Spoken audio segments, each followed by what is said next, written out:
बल्दियाती election की सूरत divisional commissioner Hyderabad Bilal Ahmad Memon ने deputy commissioner Hyderabad Fawad Gaffar Soomro के हमरा हैदराबाद में जारी बल्दियाती इंतखाबात का जायजा लेने के लिए मुख्तलिफ पोलिंग स्टेशन का दौरा किया। इस मौके पर कमिश्नर हैदराबाद ने बल्दियाती इंतखाबात के दौरान किए जाने वाले इंतजाम पर अपने इत्मीनान का इजहार किया और कहा कि हैदराबाद में इंतखाबात का अमल जारी है। तवक्को है कि इंतखाबी अमल खैर खूबी से गुजर जाएगा।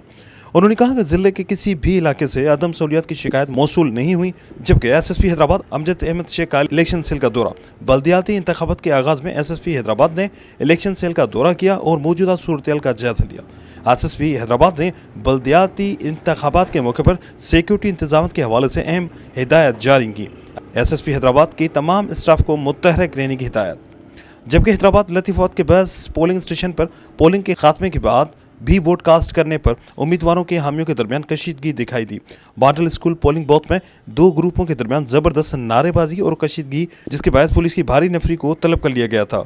हैदराबाद के इलाके लियाकत कॉलोनी में PTI के कारकुनों की जानिब से बाज़ लोगों को पुलिस की मुबैना सरपरस्ती में जाली वोट कास्ट कराने का इल्ज़ाम लगाया गया।